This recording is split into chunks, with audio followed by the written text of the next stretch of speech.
G'day guys, John here, Chief Instructor with FPV Australia. Welcome back. I haven't done one of these videos actually in a while, so I thought I'd do this one. We get asked a lot, what is the path to certification now? And there's been a lot of changes of late. We've got the new manual of standards that's in, drone registrations come in, there's a whole lot of stuff. So I thought I'd do this quick little video that'll help you understand what the pathway is to full certification depending on your circumstances. So I want to go through a few things first. First and foremost, there is still the remote pilot's license and the remote operator certificate. That hasn't changed. So RePL and ReOC still required if you want to go and become fully certified in your own little world, so to speak. So, for example, you want to run your own business, you want to call the shots, you want to be the chief pilot and run a drone business, you would require a remote pilot's license for the pilot themselves. And generally, depending whose course you do, if you do our course, obviously that'll come with a radio operator certificate known as the ReOC. And then you will need to pursue the remote operator certificate. Now, we have a package that does all of that, and we'll come back to that. The difference between the two is the remote pilot's license is for the individual only. That's his or her certification to be a remote pilot, a bit like your driver's license for your car. The remote operator certificate, on the other hand, is for either the individual, if they're a sole trader, or for the organisation, if it's a company or a business, to run that fleet of drones and the remote pilots that operate within it. So a little bit like the taxi company and you with a driver's license going to work for the taxi company. They're two different things. So there's that. If you wanted to fly for another organisation that already has a remote operator certificate, so some other organisation who might be already running a fleet of drones and they want to hire you, you would require just the remote pilot's license. You will not require the ReOC. So getting back to the packages that we offer, just quickly, we offer a turnkey solution package that has the remote pilot's license, the radio operator certificate, the ReOC, the remote operator certificate, all the fees and charges associated with all of that, so there's no more out-of-pocket expenses. You'll get a full safety kit that gives you a vest and a first aid kit and some signs and banners and whatever else. We'll also create those manuals, the operations manuals, and we'll come back to them in a minute. The operations manuals and library and procedures and whatnot else. We'll create that customised to your satisfaction and your needs. We'll give you a year's supply of AVCRM, which is the compliance management software. Great Australian business and a great Australian product. We'll give you a full year of that. It'll help you stay compliant. And all of the consultancy and the assistance that goes with it to get you through the entire process. All right, that's up on our website. You'll find a link below this video if you're on the website page. If not, go to our website, fpvaustralia.com.au, and you'll find it all there. So, good, well, that's out of the way. Cool. So, the pathway to get through all of this is you do your remote pilot's license first.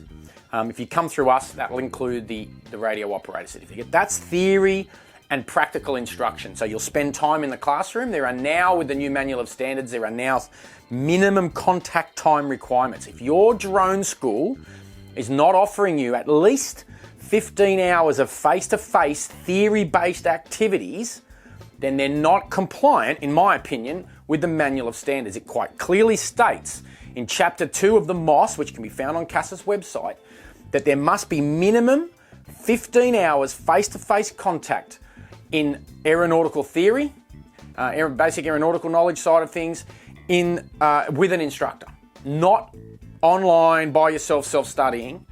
It can be done online, virtually, so in a virtual environment, synthetic, where the instructor might be in Sydney and you might be in Melbourne. That's fine, but there must be at least 15 hours racked up in theory. Doesn't include the exam, doesn't mention that in the MOS. It just says theory instruction. So the way we run our flight school is we spend well more than 15 hours face-to-face in the classroom because there is so much more material to learn now. So just one point I wanted to make sure that if you are shopping around, and I encourage you to shop around, don't take my word for it, shop around and make sure that the course being delivered to you meets the manual of standards, which it's now in effect for all flight schools. With those minimum 15 hours, which is probably not enough. We go more than that, but that minimum 15 hours of theory alone on top, then the exams on top, then the practical.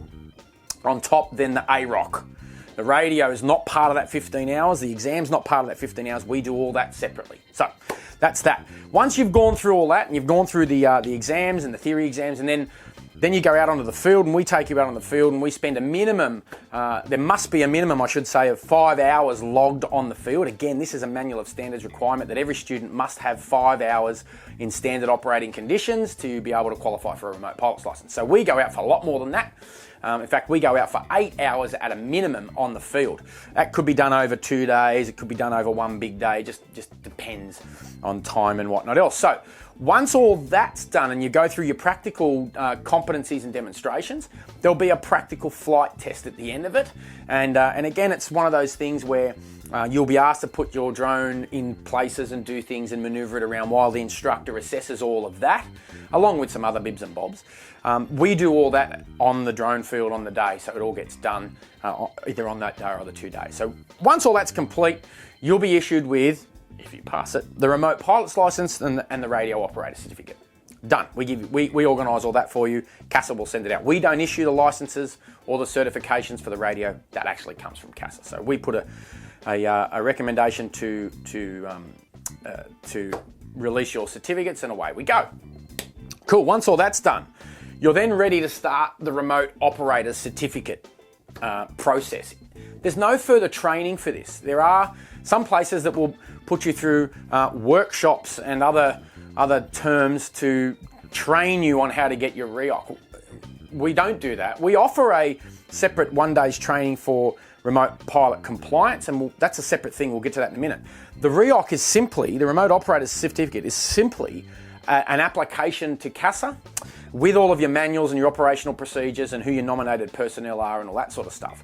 The delegate, or CASA or the delegate, will then bill you for that amount for that ReOC. Now, if you come through us, we bill you. We put it all into one big package, and it's a turnkey solution from us. We help create all of your manuals and get all that up and running, and then give you some guidance and some consultancy to get through the whole process, because it's a little bit daunting. Put you in touch with the delegate.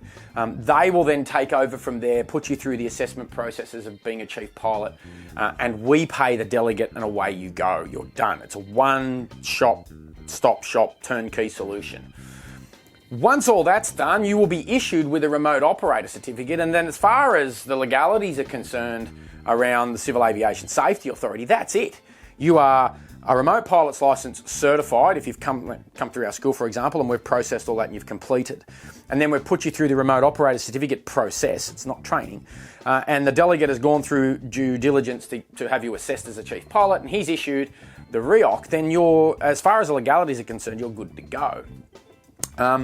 Then I guess there's insurance implications and all that, but that's a conversation for a different time. I just want to touch back on our Chief Remote Pilot compliance training, because if you might be asking, well, hang on, you just said there's no training, but this is called Chief Remote Pilot compliance. What it is, it's not training to gain your ReOC. It's training to understand what your responsibilities will be once you have your ReOC, or you've already got your ReOC and you'd like to be topped up on some knowledge gaps. Maybe you got trained 3 years ago. There's a lot happened in 3 years.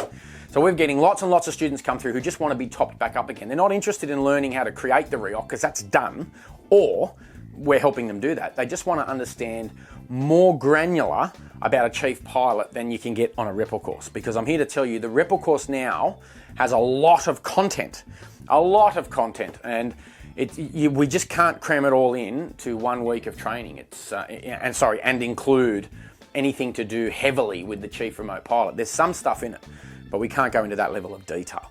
There's lots of reporting requirements and recording requirements of recording of logs and data and operational release documents and all maintenance and all sorts of stuff. So that Chief Remote Pilot compliance training is aimed for someone who wants to have a better, more granular understanding of what it is to be a Chief Remote Pilot.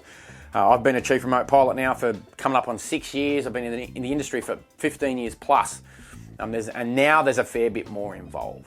So that's the pathway, I guess, moving forward. We take care of all of it for you. If you turn up to us and say, hey, I want to go from nothing and I want to become fully certified at the end of it, and I would like complete understanding and knowledge of what is required of me, then we certainly have the pathway for you. Go through RePL and AROC, pop out the other side, gain your ReOC. If you want to sit into one of our Chief Remote Pilot compliance training, we can do that for you as well. You'll get all the safety kit and everything else thrown in, and then Bob's your uncle, you're out the other side. The manual, I just want to touch, the manual of standards now requires a chief remote pilot to do a fair bit. It's no longer as simple as just fill out a JSA form and away you go. There is a bunch more requirements now, and they're all in chapter 10 of the manual of standards. All of the recording requirements down to, you know, keeping records of all the pilots that fly under you and all of their qualifications. And when we do the job safety assessment, there's a bit more data required now, because on the operational release they want other things like underlying and overlying airspaces and elevations and all sorts of stuff. So have a look at chapter 10 of the MOS. If you've got any questions, you know where to find me. You can simply email training@fpvaustralia.com.au. That goes into our big collection service box, and everybody gets access to that now. There's a bunch of us that have eyes on that mailbox. You can call the office on this 1300 number. That'll go directly to the office, and the girls will pick it up, or you can find a lot of this information on fpvaustralia.com.au. Anyway, that's the pathway now to certification. Not a lot has changed. We still need the RePL and the ReOC and the radio operator certificate. I guess what has changed is the price has changed. Back 6 years ago when we started, it was a whole lot more expensive to get a ReOC than it is now. The process is a whole lot easier now and a whole lot quicker. Someone asked me, how long does it take? Generally, once the RePL course is finished and you've got that RePL in your hand, there's no reason why we can't have you finished within a week or two. Sometimes a few days. It'll depend on the delegate, how busy they are. It'll depend on your availability and how quickly you guys can get together. But you know, within a week or two is very, very easily done.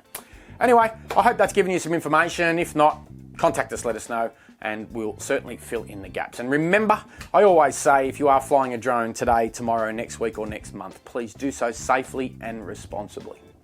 Enjoy.